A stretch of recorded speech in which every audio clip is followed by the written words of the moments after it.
Ayun. Isang magandang umaga po sa inyong lahat. Okay lang iusog ko to, no? Pasensya na po kasi hindi ako makikita pag nandito.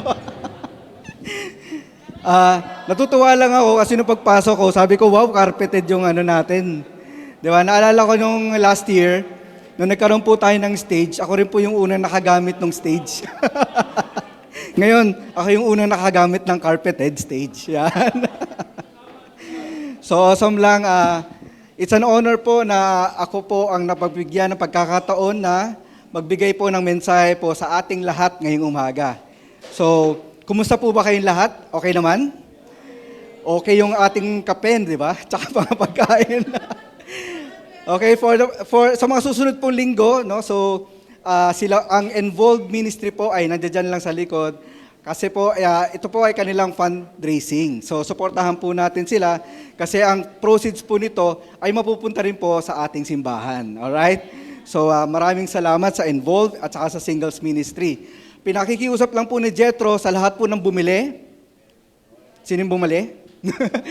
Hindi. Lapitan nyo lang daw po sila at ipaalam kasi kailangan po nilang ilista yung kanilang nakuhang bayad at saka ipagtambal lang po. Parang ganon. So, yun lang po yung request nila. Huwag po natin kalimutan bago po kayo umuwi. Okay? Okay. So, kinakabahan ako. Okay. I am actually preaching po back to back kasi nung pong Wednesday, kami po ng aking asawa ay nag-preach sa marriage ministry sa devotional po namin. And napaka-challenging po talaga pagka ikaw ay nagpipreach sa online, via Zoom. Kasi parang for 20 to 25 minutes, ang kausap mo, blackboard. So, nakaka-relate na ako sa nararamdaman po ni Christian. You know, nakausap mo, blackboard sa harapan mo, hindi ko nakikita yung mga mukha, hindi ko nakikita yung mga responses. Pero ngayong umaga, I'm just so grateful na nakita ko po kayong lahat. Alright? So, nakikita ko po ang inyong mga responses at medyo nabawasan po ang aking kaba. Alright? So, maraming salamat talaga kay God for this opportunity. And actually, excited din ako kasi nga, as per announced kanina, starting po next week, ang ating pong devotional ay face-to-face na. Ayun, di ba? So, dito po yun sa Maple, Wednesday, 7:30, as a sector. Very encouraging po na tayo ay makikita na face-to-face. Alright, para po sa mga hindi naman makakarating ng gabi, ng devotional that night, mayroon pong morning devotional ng Saturday. Okay, so dito rin po yun. Anong oras yun, Chris? 10 a.m. Okay, so si Christian at si Jassy po ang magpapacilitate noon para po sa inyong lahat, yung mga hindi po makaten ng Wednesday night. Alright, so maraming salamat sa ating mga leaders yan. And so, this morning, babalikan po natin yung theme no, ng ating simbahan, which is rich. And sa mga tema po ng ating mensahe, katulad nung naging mensahe ni Christian last Sunday, na-appreciate lang because it was a great lesson no, sa panimula ng bagong taon po natin. Na-share po niya yung about God's grace reaching more and more people. At sinare po niya doon yung story ni Jonah. So it was a great lesson and I hope that this morning we will be equally excited no, na marinig ang mga salita ni God. Okay, so I have my pointer. Ang mensahe po ng ating mensahe, ang message po ng ating mensahe ngayon ay reaching God's dream. Okay, so let's be excited to hear and let's go to God and let's pray. Ama namin Diyos na dakila, salamat po sa umagang ito. Salamat God sa opportunity na makapag-worship kami sa inyo. Salamat God sa pagkakataon din na makarinig po kami ng inyong mga salita.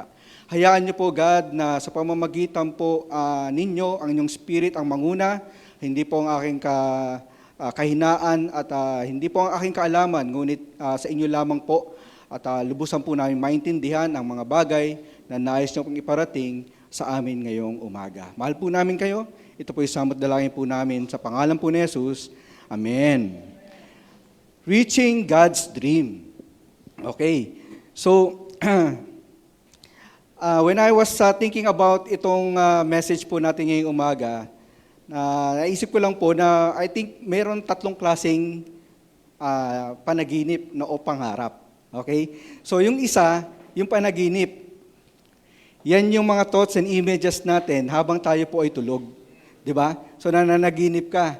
So meron din naman yung passions and ambition, ito naman yung nananaginip ka ng gising.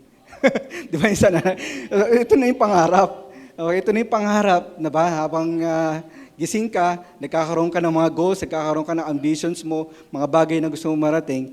Pero isa po sa mga napaka-importanting bagay na nalaman ko ay meron tayong natatanggap na dream mula sa ating Diyos. Mayroong pangarap ang Diyos para sa iyong buhay. And alam ko po, nabalitaan ko po na may magdo-donate ng podium. Tama ba?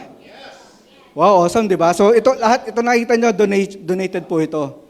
Kaya very grateful ako. Para po sa magdo-donate ng podium, dream ko yung na-adjust. So kung okay lang po. Sana hindi naman masyadong malaking request. Di ba? Tapos sabihin mo pa, Alexa, di ba? Parang gano'n. So this morning, pag-uusapan po natin yung dream ni God para po sa ating buhay. Alam niyo po, nung bata pa po ako, lingid po sa kaalaman din ng aking asawa. Actually, alam naman niya to. Pero para sa inyong lahat, no? Nangarap po akong maging isang artista.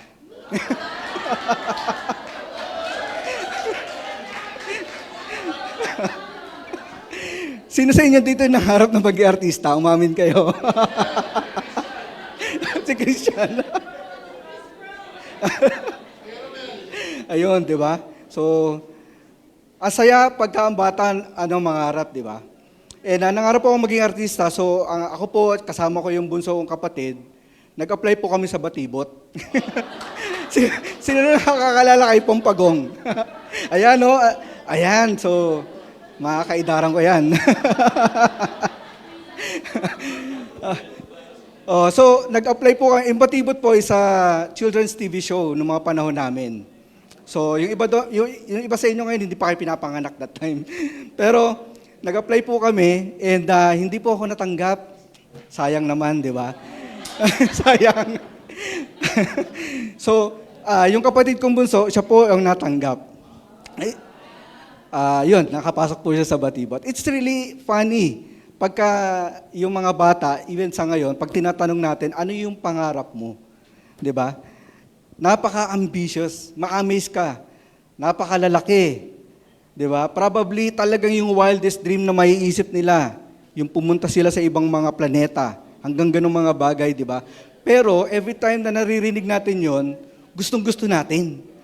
Di ba? We love it. Masayang-masaya tayo pagka napapakinggan natin yung mga bata. And then after a week, di ba, pag tinanong mo ulit sila, iba na naman yung dream nila. So, may mga ganung bagay. But as we mature po, things change. Especially when we begin to see yung mga challenges po natin sa buhay natin. We tend to dream less. Nababawasan na po ang ating mga pangarap sa buhay. Parang gusto na lang natin sumabay tayo sa alon ng buhay. Wala na po tayong purpose at nawawalan na rin po tayo ng direction. Nakaka-relate po ba kayo doon? Okay, that's good. But actually, yung mga binanggit ko pong yun, ako rin po yun. That's me. I'm talking about myself. But not until I was reached out in college. So yung high school classmate ko po, magkasama po kami sa kolehiyo, and I was reached out, and suddenly po, nagkaroon ako ng napakalaking fellowship sa ating simbahan. I got introduced sa Biblia, nag-study po ako ng Bible for a month, and it just broke me, no, yung salita ni God. Naging alive siya sa buhay ko. I accepted Jesus as my Lord and Savior, and I got baptized in the waters of Manila Bay in 1991. In 1991. Pwede pa doon, nung mga panahon na yun, pwede pa. Ngayon, hindi na eh. Di ba? And that was awesome. Doon po nagsimula yung journey ko kasama si Jesus. Di ba? So, naalala nyo rin ba yung mga panahon na yon na kinikilala niya si God, kinikilala niya si Jesus, and then you finally came through and became His disciple. You are now following Jesus. Amazing yan, di ba? I share this because more than knowing and being with Jesus, parang sumunod po dun yung ating misyon. Ito po yung alamin natin ngayon or i-figure out natin, ano nga ba ang dream ni God para sa akin? Di ba? Parang ang saya na mayroon kang relasyon sa Diyos, pero napakasaya o napaka-exciting na hanapin natin, ano nga ba yung dream ni God para sa iyo? Okay? Sa Ephesians chapter 3, in verse 20 to 21, sabi po niya doon, "Now to Him who is able to do immeasurably more than all we ask or imagine, according to His power that is at work within us, to Him be glory in the church and in Christ Jesus throughout all generations, forever and ever." Okay, so the book of Ephesians is written by Paul, no? And si Paul, pagka nagsusulat siya ng mga letters niya, meron siyang parang theory or theoretical or and then meron din siya po siyang practical sa kalahati ng kanyang mga letters. Now, dito sinasabi po niya sa first chapter po at saka hanggang sa chapter 3, Paul is describing the timeless role of the church. And sa second part po ng Ephesians, in chapters 4 to 6, he explained naman po kung paano dapat mabuhay ang simbahan in unity the way God wants. And sa first part po, ito pong verses na to yung huling mga sinabi niya. So this is a doxology na tinatawag. So this is actually a praise to God by Paul. Paul is pointing out the power that God has, na even po yung mga greatest imagination natin, hindi po nito kayang ilimit yung kayang gawin ni God. Di ba? Ganun po katindi yung power na meron si God. Ang tanong ko sa atin, what are your dreams? So siguro habang nakaupo kayo ngayon, iniisip niyo na ngayon, ano yung mga dreams niyo dati at ano yung mga dreams niyo ngayon? Di ba? Meron kayo siguro personal na mga panalangin. Meron kayong sa family. Meron kayong mga pangarap para sa inyong career, 'di ba? Sa inyong mga relationships, 'di ba? Yung eventually gusto mo nang maging dating sa kingdom, halimbawa, 'di ba? Pero hindi mo alam nakatabing-katabi mo na pala siya. 'Di ba? So ay Liz, nako, wala kang katabi, Liz. Sorry Liz, hindi ko naisip. Hindi kita napansin kanina. Pero, 'di ba? Okay, sige. Kunwari, nasa likod na lang.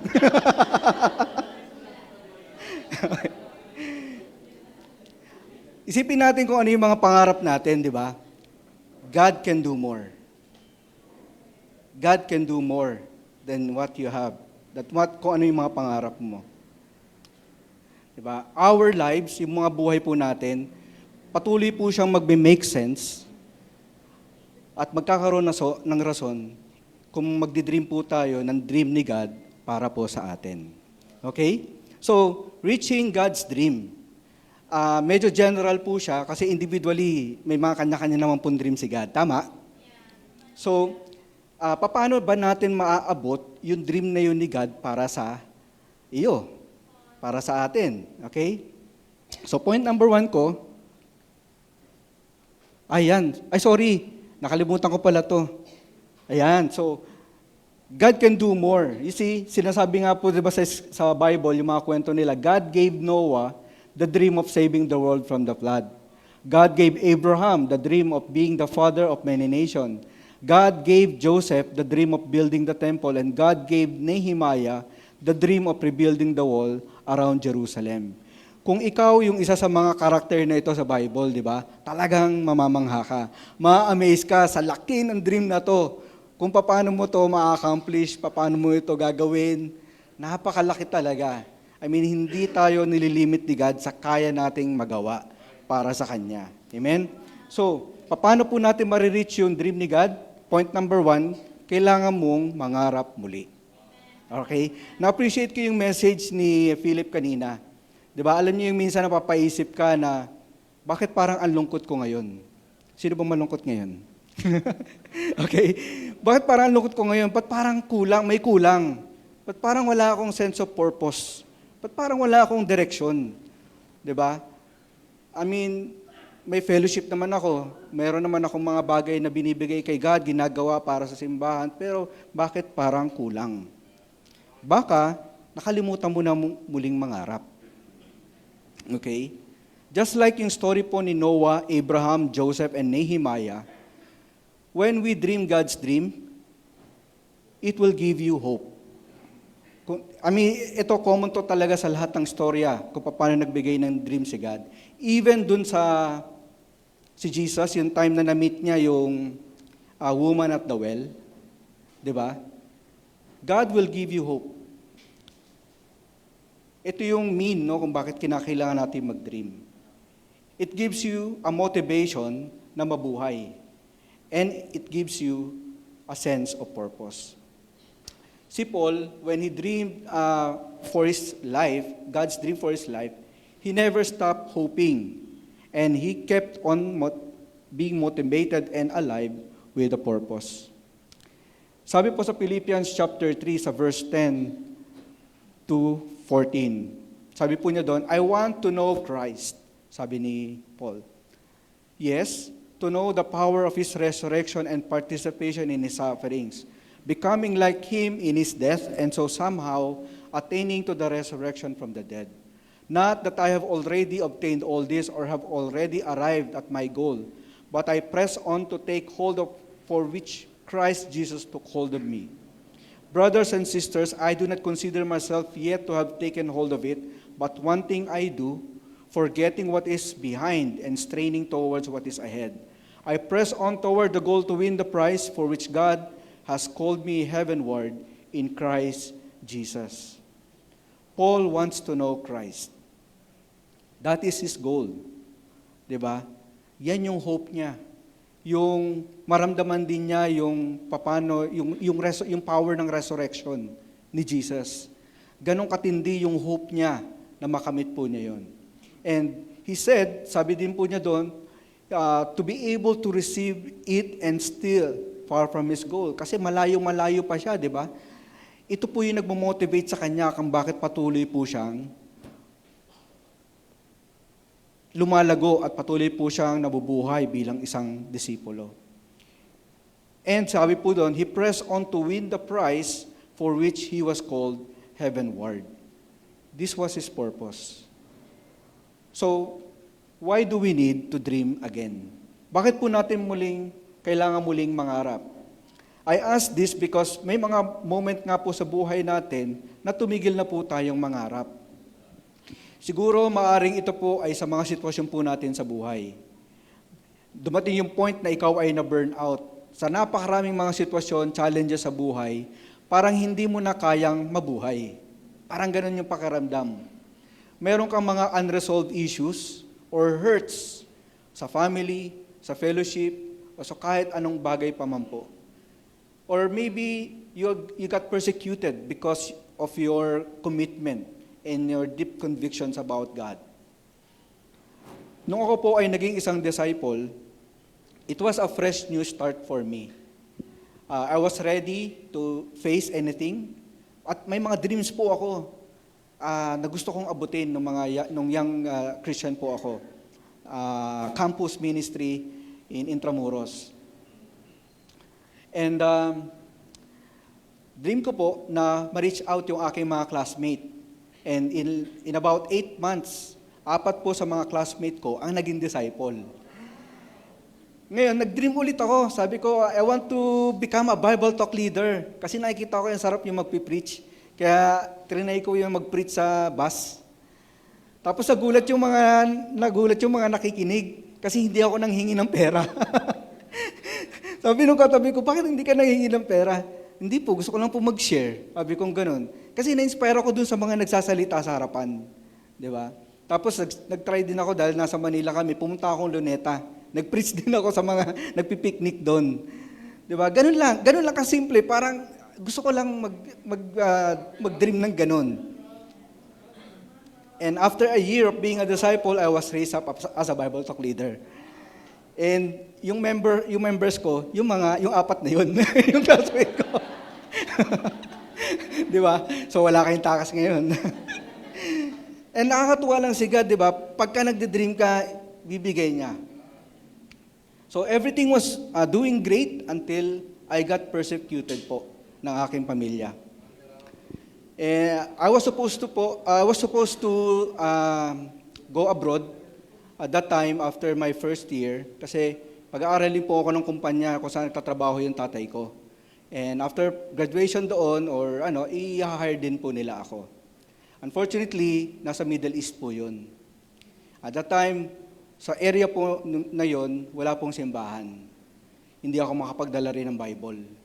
At nung mga panahon din yun, nung po, even yung letters ng father ko, pag nagpapadala siya, 30 days bago dumating. Okay, sorry. 30 days bago dumating. And maski yung telegram, 1 week bago dumating. So, mahihirapan ako, definitely sa commitment ko kay God. Mahihirapan ako sa pagiging isang disciple pagka nawala ako sa simbahan. And so I decided na magstay po dito. And dahil po doon, I got persecuted. Na-cut off po yung aking allowance, so I became a working student. Nag-work po ako as a service crew in the morning, nag-a-attend ako ng classes in the afternoon, and I'm doing ministry in the evening. At umuwi pa po ako from Intramuros to Angono, Rizal. Kasabayan ko po, kung kilala nyo, sila Alvin Gumiran, taga Taytay, si Yasmin Pasive, na nasa ibang bansa na rin ngayon. Pare-pareho po kami natutulog dyan sa harapan ng National Bookstore sa Cubao. Pagka nawala na po, jeep, pauwi sa amin.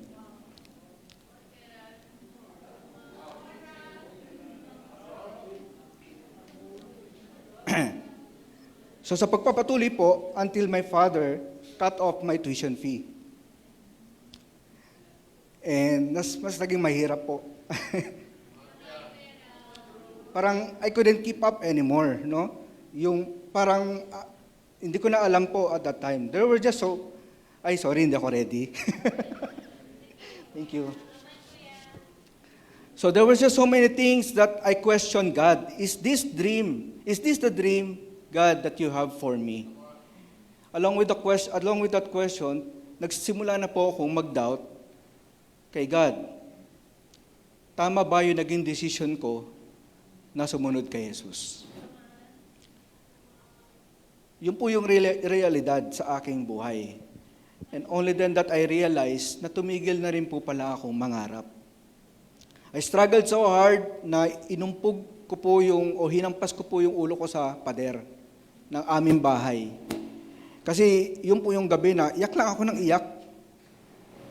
No? At gusto ko lang makatulog.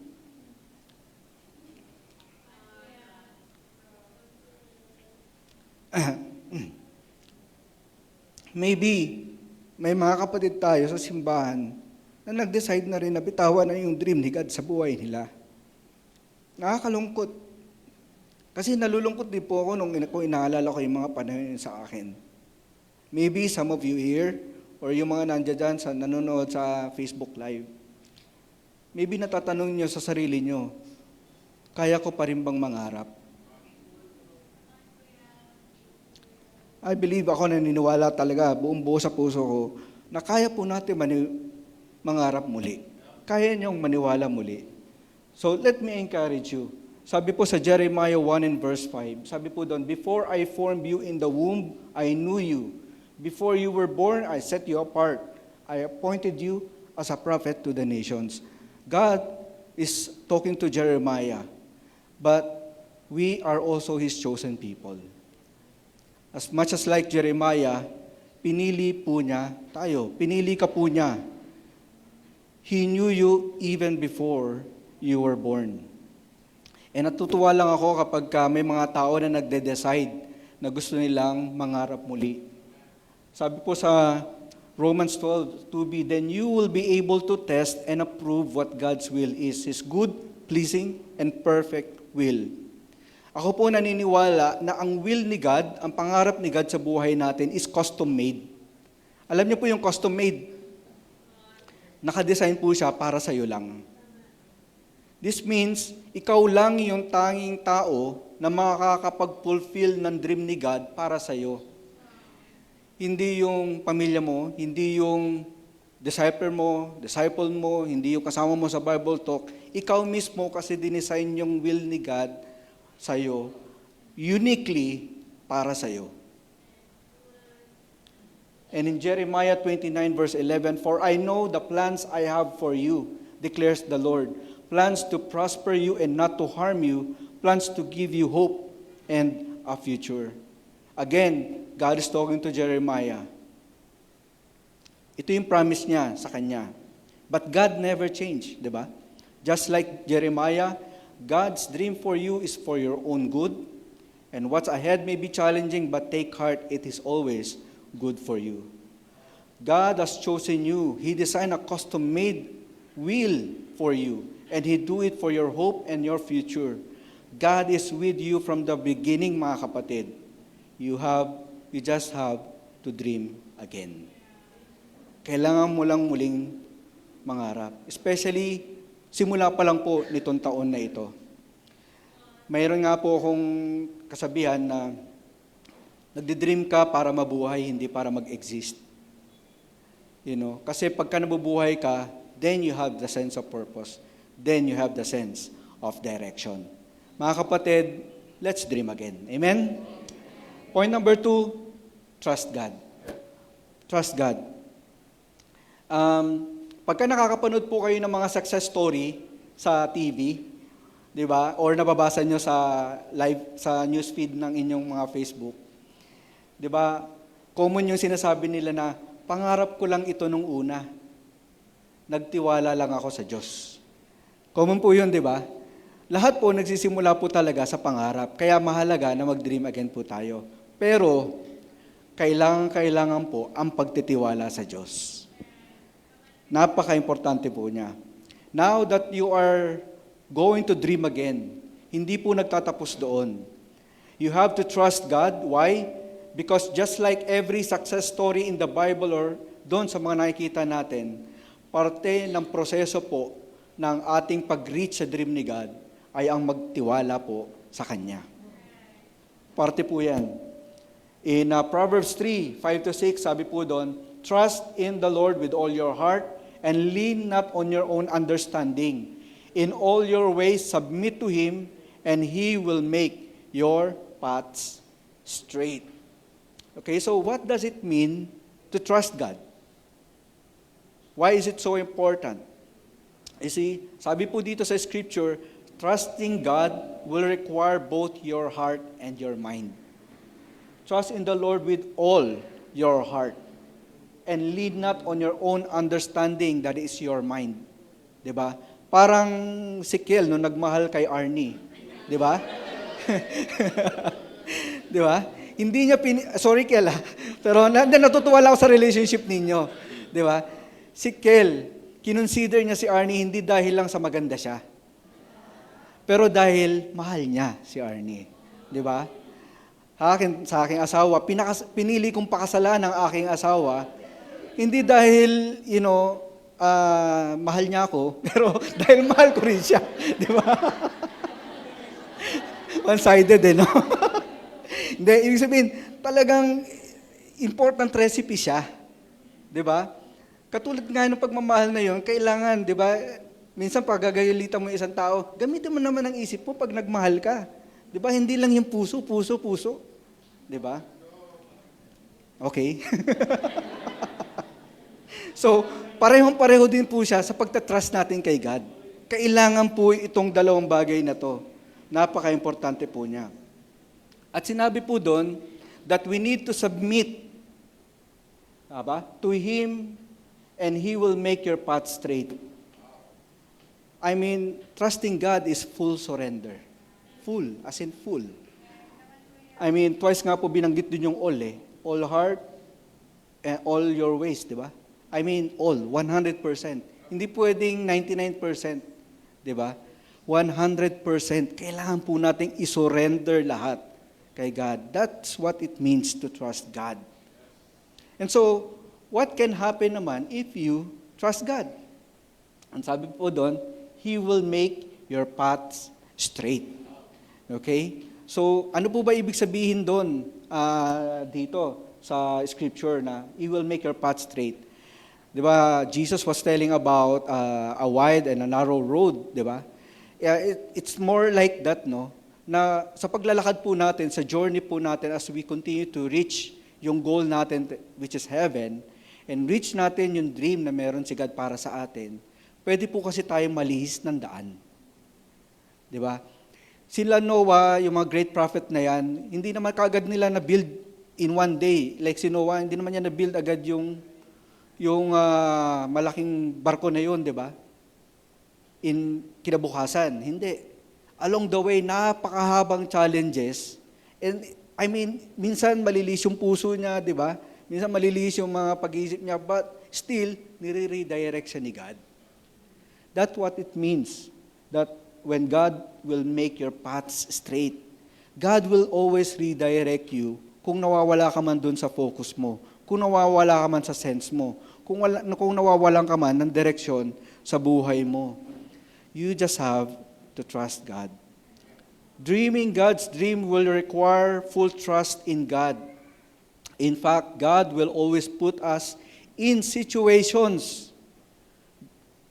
para patuloy lang po tayo mag-trust sa Kanya. Naniniwala kayo doon? Di ba? I mean, if we have to dream, di ba? Ngayon, ang laki po ng South Sector. I'm so happy, no?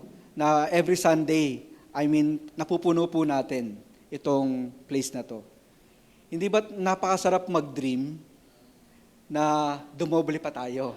Di ba? Na dumoble yung space ng lugar natin. Na dumoble yung mga taong sumusunod kay God.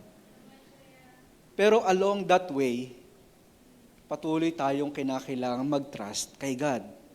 Sa mga areas ng ating marriages, kailangan po natin mag-trust kay God. Sa areas ng career, kailangan nyo lang po mag-trust kay God. Ito bang career na to ay nakaka-please kay God? Kung hindi, i-redirect ka niya.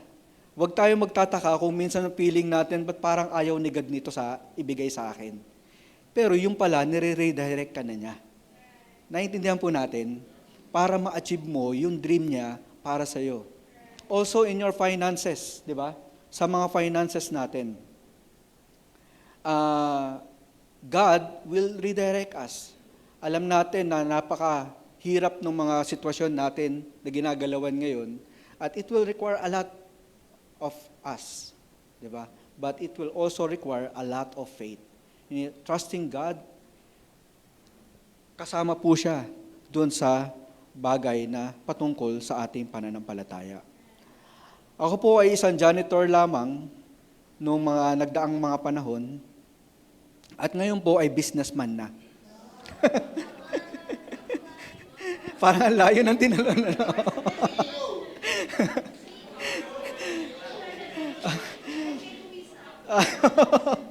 Buti na lang. After po may recovery from that intense struggle na nakwento ko po kanina, I was left with no money. No family rights kasi tinanggal po yung rights ko bilang panganay ng aming pamilya.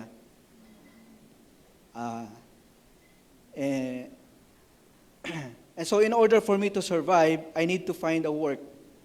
No one wants to hire me. Nag-apply po ako sa newspaper, yung ads.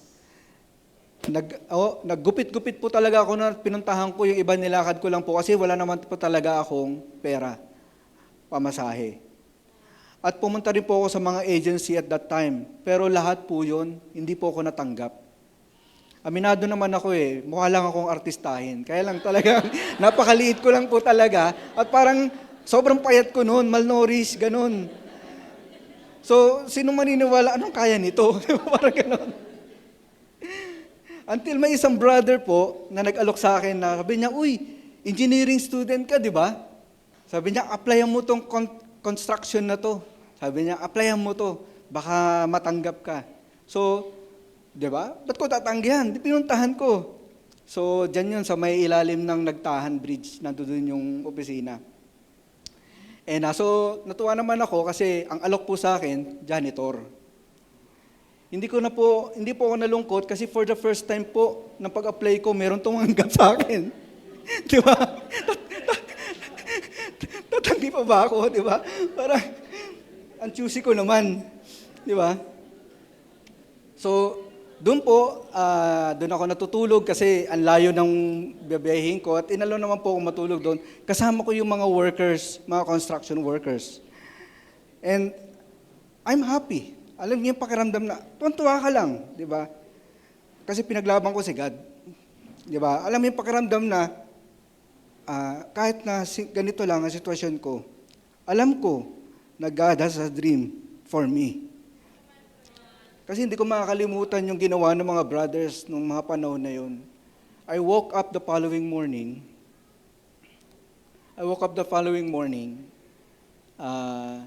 Sunday po yun. At nagulat ako yung mga brothers na nandoon na po sa baba. Nasa second floor po ako. Pagbaba ko, nandoon na yung mga brothers. At nagluto sila ng breakfast para sa akin. Di ba?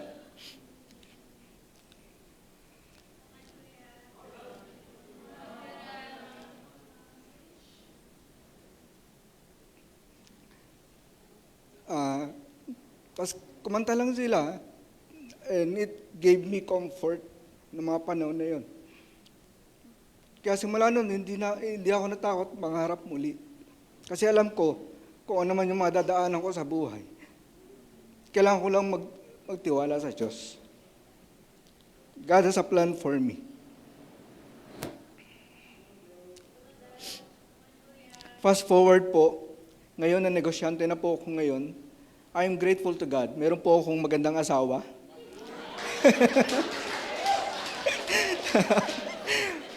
Pasensya na po. Ako yung may mic. Meron akong matalinong anak na nagmana rin sa aking asawa. May role po ako sa simbahan. At nakakapagsalita po ako sa inyong harapan.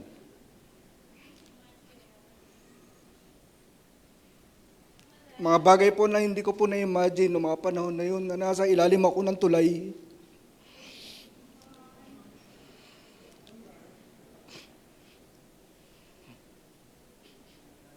I'm grateful to God. Kasi ngayon nakakakit na po ako ng bundok.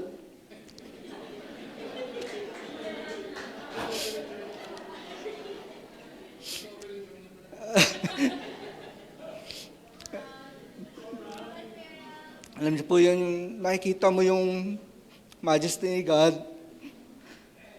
Nakikita mo yung yung kanyang mga nilikha. Grateful po kami ni Luisa na binigyan po kami ng role to lead the ministry sa marriage. And kung paano tinutulungan ni God mag-grow yung mga disciples sa aming ministry. Nag-grow sila, nag-i-initiate because pinamamala sa amin ni God ang kanyang redirection. Patuloy lamang po kami nagtitiwala sa Kanya.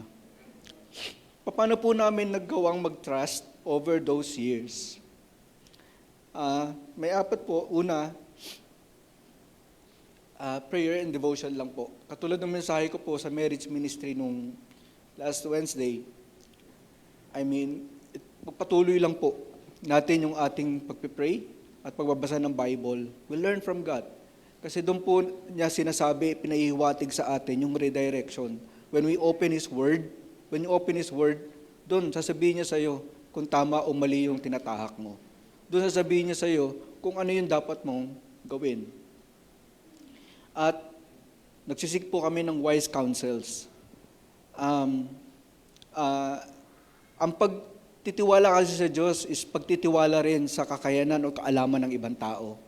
Minsan si God nag-work sa ibang tao para sila yung magsabi sa'yo. Kasi minsan hindi mo nakikita yung sarili mong mali.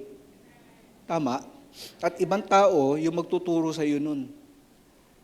So kailangan natin yung bawat isa. Yun yung po yung nakatulong sa amin kung bakit patuloy po kaming nag-grow sa trust namin kay God. Pangatlo po, we surround ourselves, with people who fear God. You know, I'm grateful for the fellowship that we have. I'm grateful for the leadership that we have. I'm grateful for, the simple life, the things that we can share all together. Kasi alam ko, pare-pareho po natin tayong may takot sa Diyos. At pare-pareho po tayong nagtutulungan para mag-trust kay God. At panghuli po, pang-apat na gusto kong i-share, maging patient lang po tayo. Matuto po tayo mag-intay. And isa po talaga na-appreciate ko yon kay Jesus. 'Di ba? Si Jesus, pinadala siya ni God dito para mamatay para sa ating pong mga kasalanan. Pero, kinakailangan po niyang maghintay ng 30 years. Can you imagine yung ganong sitwasyon, no? 'Di ba? Pero yung pala, along that way, may ginagawa ng process si God sa buhay niya. Hindi ba't ganun din po sa atin? May mga bagay na pangarap natin, hindi po agad-agad natin makukuha kasi tinutulungan ka pa ni God i-process. Dahil darating ang panahon na baka ibigay niya sa iyo yun, hindi ka pa ready, wala rin mangyayari. Inihahanda ka po niya para sa pagbigay ng kanyang pangarap para sa iyo. Kaya huwag po tayo magugulat. Sa mga kaibigan po namin na bumibisita ngayon, it's great na napakarami po ngayon ang mga new face, no, na nakita ko. And those who are maybe watching sa Facebook, I hope po yung kwento ko ay hindi po nakatakot sa inyo. Kasi ito po talaga yung katotohanan. I mean, kay God wala namang talagang bed of roses. Walang sugar coating pagdating sa relationship kay God. Totoo lang tayo, honest lang tayo sa bawat isa. Pero ang hope ko po, na it will keep you or it will get you asking, ano nga ba ang dream ni God para sa buhay ko? I hope po na matanong nyo rin po yun sa sarili nyo. Ano nga ba yung dream ni God para sa inyo? At gusto mo bang malaman? Kasi if you do, yung kaibigan mo na nagsama sa'yo dito, pamilya mo, na nag-encourage sa'yo makinig sa lesson today, can help you. Kung paano ako tinulungan ng mga kapatid ko noon to get back on my feet, to dream again, and to trust God, kami pong lahat dito ay kaya po rin namin gawin yun para po sa inyo. Kasi yun yung will ni God para sa iyo. Mga kapatid, in closing, God's dream for my life is huge. And I think God is not done yet. Hindi pa po tipos si God sa pangarap niya po para sa amin. Hanggat po kami nabubuhay, meron pa pong mga bagay, nagplano na gustong gawin si God para sa amin. And I am grateful na pwede kaming gamitin ni God para doon. Mga kapatid and friends, no, let's trust God and let's dream again. Tayo po ay mga men and women who dreamed. And we should not stop reaching God's dream para po sa ating buhay. Maraming salamat po, and to God be the glory. Amen.